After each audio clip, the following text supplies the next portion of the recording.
আসসালামু আলাইকুম রহমতুল্লাহি আবরাকাত। আমি আব্দুল্লাহ আলসাদ, আপনারা দেখছেন আব্দুল্লাহ আলসাদ ব্লগস, আমার ব্লগ ইউটিউব চ্যানেল। প্রতিনিয়ত নতুন নতুন ব্লগ ভিডিও নিয়ে আমি হাজির হয়েছি আব্দুল্লাহ আলসাদ। আপনারা দেখছেন আব্দুল্লাহ আলসাদ ব্লগস। আজম যেতে হবে না, আজম ব্লগ ভিডিও নিয়ে আমি হাজির হয়ে গেছি আব্দুল্লাহ আলসাদ। আপনারা দেখছেন আব্দুল্লাহ আলসাদ ব্লগসের। কথা না বাড়িয়ে মূল টপিকে, মূল ব্লগে জাম্প করবো। চলুন শুরু করা যাক আজকের ব্লগ। আজকের ব্লগ একটা ছবি নিয়ে আপনাদের মাঝে কিছু কথাবার্তা বলবো, কারণ এটা দিয়ে আমাদের একটা হইতেছে ভিডিও বানানোর ইচ্ছা ছিল, স্লাইড শো ভিডিও। মা হইতেছে দুইটা ছবি একসাথে যুক্ত করুম, ওটা এক্সপোর্ট দিম, আবার ওই ছবি থেকে আবার ছবি, তিনটা কন্টেন্ট আমাদের হয়ে গেল। স্ক্রিন রেকর্ড করে করলে কি সহজ, ডাইরেক্ট অনেক সময় কনজিউম। আর আমাদের কারেন্ট নাই, বাসার থেকে আমাকে কারেন্ট ডিসকানেক্ট হয়ে গেছে, কারণ হচ্ছে নিচে থেকে টাকা শেষ। এখন তো সব কার্ড সিস্টেম, পানি আনতে যাইবেন সে জায়গায় কার্ড সিস্টেম। তারপর কিছুদিনের মধ্যে হচ্ছে গ্যাসেও নিয়ে আসবো, বিদ্যুৎ তো আছেই।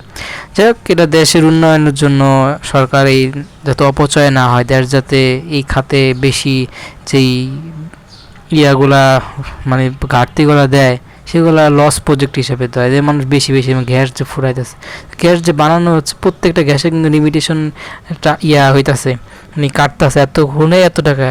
কিন্তু আমরা কিন্তু অতিরিক্ত খরচ করলে এটা হিসাব রাখা যায় না, কারণ কোনো মিটার নেই। এখন সব জায়গায় যখন মিটার ইউজ করা হইতেছে, জিনিসটা একটা সুনির্দিষ্টভাবে এটা কার্যকর হবে, আর সহজভাবে আমরা ইউজ করতে পারবো, অপচয় কম হবে, এটা ঠিক আছে।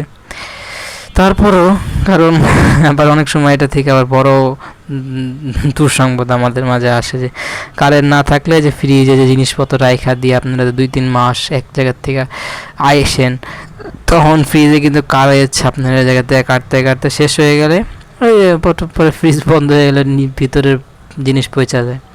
এটাও একটা শিক্ষা কি, যে আপনারা হয়তো কোনো কিছু স্তূপা বাড়া লাগবে না, যে দান করে দিত বা ইয়ে করে দিত, তাহলে নষ্ট হইতো না, সবাই পাইতো, ভালো সব হইতো, দোয়াও করতো। এই যে আমরা এটা না করে সব স্তূপাবারে করি, কারেন্ট গেলে আফসোস করি। আগেভাবে চিন্তা করতে হবে, এটা আমরা অনেকভাবে চিন্তা করতে পারেন, বা কারো মাধ্যমে আইডিয়া নিতে পারেন, যে এরকম একটা রুম, এরকম কয়েকটা জিনিস চালায়, তারপর কীরকম খরচ হয়। প্রথম তো ঠেকবেন না, ঠেকলে শিখবেন না। আপনি একটু কম ভরবেন, আবার শেষ হবে আবার ভরবেন, এমনি ধারাবাহিকভাবে শিখবেন। এটাই এখন হচ্ছে দোকানওয়ালাদের এতে অনেক লাভ, কারণ যতই রিচার্জ করেন 10 টাকা করে তারা এক্সট্রা আপনাদের কাছ থেকে চার্জ নেওয়া থাকে, তাদেরও ওটা ব্যবসায় ভালো হয়ে যেতেছে। যদি পরিচিত হয় অনেক সময় নেওয়া না, বারে বারে যদি আপনি তার কাছ থেকে রিচার্জ করে আনেন, তাহলে আবার সে ভালো চিন্তা ভাবনা করে আবার নেয়ও না। এটা এরকম প্রচুর ইতিহাস আছে, আমাদের স্টোরি আছে, যেটা ভালো ছিল খারাপও ছিল। এটা হোস্টেল রুম হিসাবে এখন এটা গণ্য হবে, নাহলে আগে এটা হইতেছে এটা ক্লাসরুম আকারে ছিল, যেটা আপনারা মনে করতে পারেন সার্ভে রুম অথবা ইলেকট্রিক্যাল ল্যাব, সিভিল ল্যাব, এরকম টাইপের এই জায়গায় একটা রুম ছিল, যেটা অ্যাভেলেবেল ছিল সার্ভে বা মানুষ ক্লাস করতে আসলে এই জায়গায় সে ইজিলি ক্লাস করতে পারত। পরে এটা আপাতত হচ্ছে ডিসকোড করে দিছে, মানে এই জায়গায় হয়তো স্যার ক্লাস করা যাবে না। এটা এখন একজনের জন্য মানে একজনের জন্য ডেডিকেটেড রুম হয়ে গেছে, হোস্টেল আকারে সে থাকে। আর একজন আছে কলেজে ইনক্লুড করলে জায়গায় থাকার সুবিধা আছে, মানে এক্সট্রা পে করে দেওয়া লাগে। কারণ থাকে না যে মনে করেন আপনার একটা প্রতিষ্ঠান, এই প্রতিষ্ঠান থেকে যদি আপনি কিছু খাতাও কিনেন, দেখবেন বাইরের থেকে দাম বেশি, ডিফারেন্স করার সুযোগ নাই। একটু লোগো মোগো চেঞ্জ করে দেবো, হালকা একটু কভারটা চেঞ্জ করে দেবো, দিয়া বোঝাইতে চাইবো যে আমাদের একটু খরচ বেশি, ভালো প্রোডাক্ট দিতেছি, নেন, এ খরচ বেশি, এই হিসাবে আপনার তো বেশি নিব। আপনার মানে আছে না মাঝে মধ্যে যে দোকানে নিয়ে বাইরে যায় তুলনা করবেন, সেটারও সুযোগ নাই। সেম এই জায়গায়ও যেমন যদি কোনো কলেজের হোস্টেল ভালো করে বা বেসরকারি কোনো কিছু হোস্টেলে যদি থাকেন, ওই সরকারি হোস্টেল সেটা ভিন্ন কথা। তো যদি এরকম বেসরকারি টাইপের যে ইয়াগুলো আছে সেগুলো যদি থাকতে চান, দেখবেন আপনাকে এক্সট্রা চার্জ করে। কোন যুক্তিতে করবো আপনি বুঝবেনও না, কিন্তু অনেকগুলা যুক্তি অ্যাড করে এই জায়গায় একটা বড় অ্যামাউন্ট ধরাই দিব। এটাই সরকারের হোস্টেল কীরকম হয়।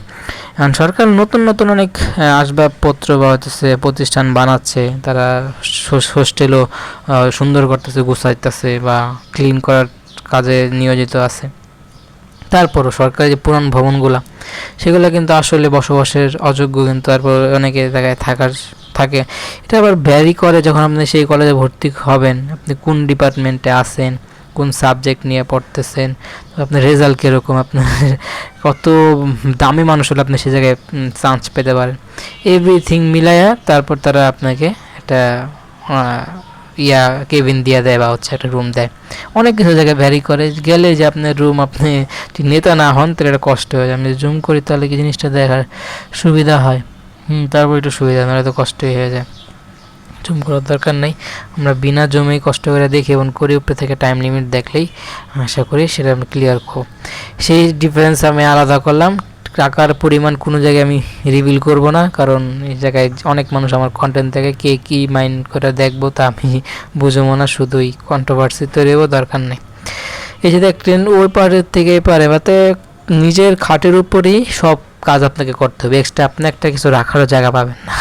যতটুকু শুইবেন, যদি আপনার খাট ইউজ করেন তার নিচে জায়গা থাকে, না ইউজ করলে মনে করি আপনার কপাল পোড়া, আপনি সামনে পিছনে আর কোনো জায়গা পাবেন না। খাট হলে উপরে নিচে একটু ডিফারেন্স করে জায়গা বের করে নেওয়া যায়, আর খাট না হলে বাস কই রাখবেন, পরে একটা কাপ যাবে। বাইরে খাট আছে, খাট প্রতিষ্ঠানে বানাইছে এই জিনিস চিন্তা করে, বা কিনা আছে এরকম হইতে পারে। প্রতিষ্ঠানে আপনি অনেক কিছুটা হেল্প করব এই কাজ বাজে, থাকার কাজে বা কন্টিনিউ জায়গায় পড়াশোনার ক্ষেত্রে।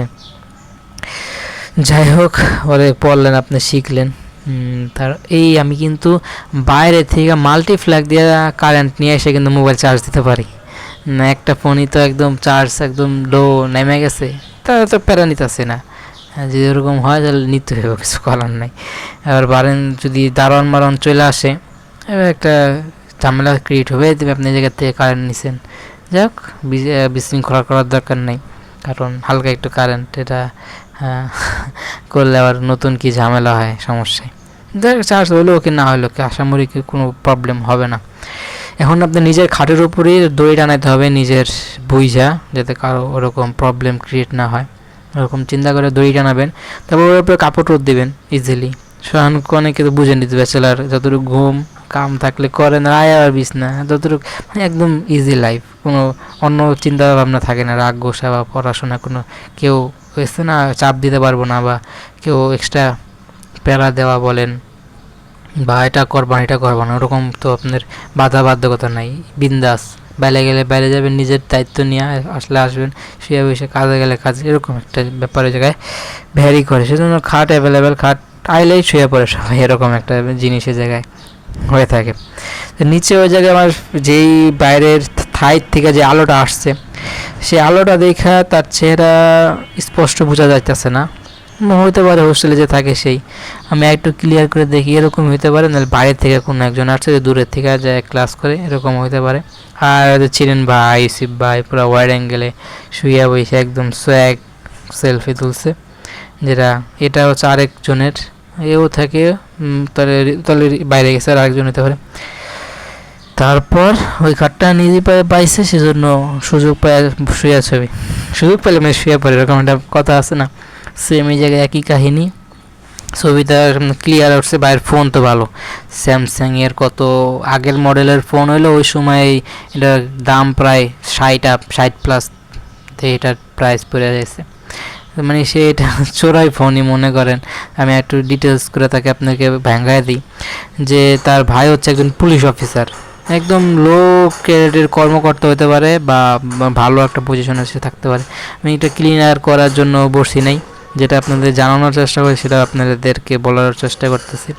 মনে করেন সে ফোনটা পাইয়া ওই থানায় অনেক দিন পড়ে রয়েছে। এইরকম থানায় অনেক কিছু পড়ে থাকে, দেখবেন মালবাহী ট্রাক, কোনো প্রাইভেট কার পয়রা জম ধরে মাটিতে খায়া ফেলতেছে, থানায় কোনো কারণে আনা লাগছে, ওইগুলো নেওয়ার কোনো আর দরকার পড়ে নাই, থানায় মামলা হয়েছে, বাস ওই জায়গায় ওইটাই কাইতে হয়ে গেছে। ওরকমভাবে তারা করছে, ওরকমই ফোন পড়ে রয়েছে। ভাই একটা ইনফিনিক্স ফোন আসছিল, এই জুলাই পারে এই রাস্তাটায় আসার সময় কাজলা বা হইতেছে রায়েরবাগ, সময় ফোনটা নিয়ে যায় বা চুরি হয়ে যায়, এরকম একটা ঘটনা ঘটে তার অজান্তেই। পরে থেকে সে সচেতন হয়েছে যাতে চুরি মুড়ি আর না হয়, নিলে তো এটা নিয়ে অনেক মামলা ঝামলা, অনেক কথাবার্তা বলা লাগে। অনেকের সাথে কথা বলে এই ফোনটা খোঁজা লাগে যে এটা এই থানায় আছে, আপনি একটু জিনিসটা খোঁজাই দেন। পরে ভাই ভাই ফোন দিয়ে দিচ্ছে, এটাই ওরা চিনেন, ওরা হচ্ছে আগেও কিছু ব্লগে তাদের রিভিল করার ট্রাই করছি। দুজন ফ্রেন্ড অনেক ছোটোকাল থেকে একসাথে বড় হয়েছে এবং একই স্কুলে কন্টিনিউ করছে স্কুল লাইফ কলেজ। এখন হচ্ছে সে হচ্ছে পলিটেকনিক্যালে, সে হচ্ছে ইয়াতে পড়ছে ভোকেশনাল, কারিগরি শিক্ষা। এরা এখন বর্তমানে অনেক গুরুত্ব আরোপ হয়েছে।